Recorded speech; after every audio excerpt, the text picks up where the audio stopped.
Big global apparel chains like H&M and Zara are facing the brunt of the ongoing protest, violence and political chaos in Bangladesh. Garment industry contributes about 83% of Bangladesh's total export earnings. It's the largest export earner for the country.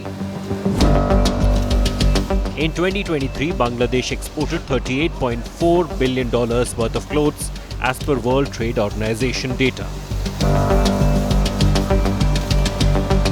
H&M sources garments from more than 1,000 Bangladesh factories, while Zara's key manufacturing clusters are based in Bangladesh.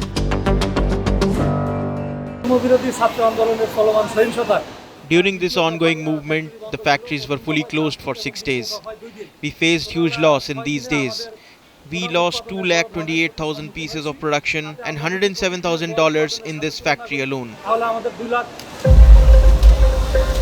There are over 40,000 garment factories in Bangladesh making clothes for international brands including M&S, Zara, H&M, Adidas and Nike.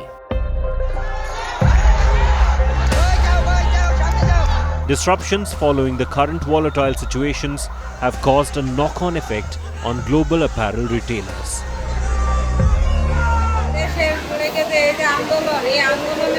During this movement and clashes, our factory was closed and lost a lot of money. We went out of work sitting idle at home. We were scared. We are poor people depending on daily wage and overtime. If we sit back home, how can we run our families?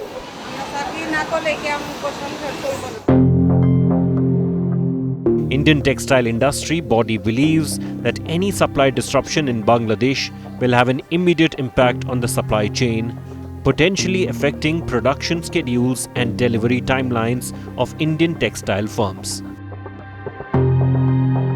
So does other export good industries. For the time being तो trade हमारा जरूर disrupt हुआ है. In fact disruption पिछले 15 दिन से लग रहा था और कुछ हमारे एक्सपोर्ट जरूर इम्पैक्ट हुए हैं, बट पेरिशेबल का एक्सपोर्ट चल रहा था. लेकिन कल से हमने देखा पेरिशेबल एक्सपोर्ट में भी चैलेंजेस आ गए हैं. दूसरी चीज़, क्योंकि इंटरनेट वहाँ बहुत इरेटिक था तो बैंकिंग ट्रांजैक्शन में भी प्रॉब्लम हुई है. Such a domino effect on Indian trade and industry is possible because the relation between the two countries are intertwined in its history. From politics to art, culture, music, food and language. In colonial India, Calcutta, today known as Kolkata, was the city ruling Bengal province. Bengal was undivided. The city played a significant role in nurturing young Sheikh Mujibur Rahman to become the man who fought and founded Bangladesh. Bangabandhu Sheikh Mujibur Rahman came to Kolkata twice. First in 1930s for his treatment, in 1940s for his education in Islamia College of Kolkata, that is known as Maulana Azad College of Kolkata. During his education days, he resided in Baker Hostel of Kolkata, where the political career of Bangabandhu started under the leadership of Surawardi. The rooms where he stayed during his studies in the Baker Hostel of Kolkata has been long turned into a museum.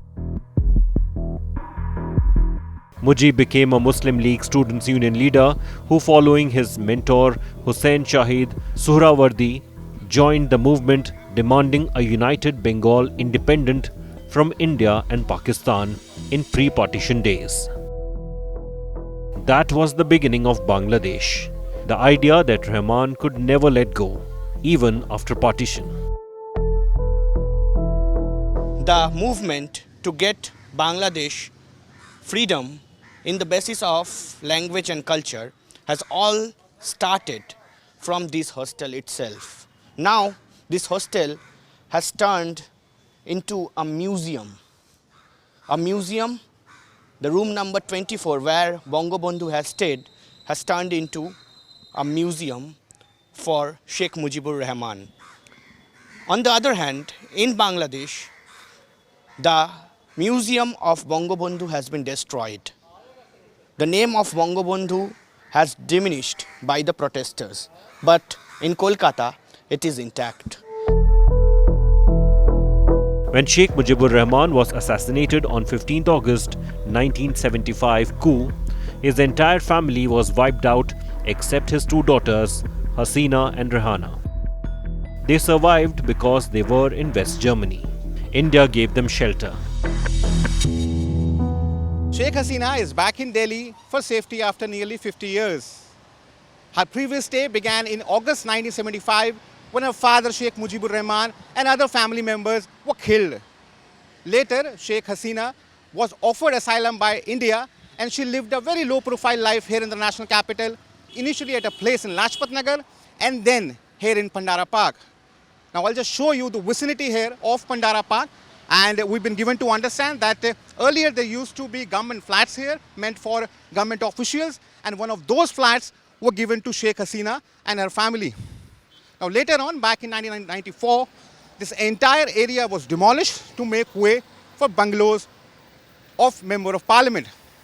Now as per the conversation we had with Pranab Mukherjee's son, Abhijit Mukherjee, he recalled that how Mukherjees were frequently used to host Sheikh Hasina and her family members. Hasina went back as soon as the ban was lifted and became the face of agitation against dictatorship that Bangladesh went through for decades. When she became the Prime Minister, not once but 5 times, spread across 3 decades, relation between New Delhi and Dhaka became warmer.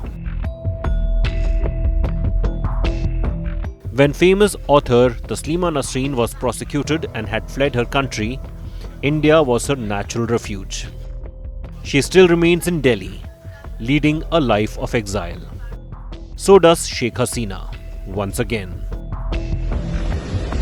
On 5th August afternoon, after resigning as the Prime Minister of Bangladesh, she landed in Delhi in the evening, and since then has been living in Hindon Air Base in the Indian capital. Sheikh Hasina continues to be in the safe house of Hindon Air Base in Ghaziabad for the 3rd day while the deliberations go on her further movement. She seeks asylum in UK or Europe, but still nothing is confirmed. The Indian government has been monitoring the situation. She has been provided security here at the Hindon base, and government will also be arranging her journey to the future destination, but nothing has been clarified as of now. The sources also reveal that undeclared meeting with the top brass of the government also continue with Sheikh Hasina. But the whole situation remains dynamic and fluid.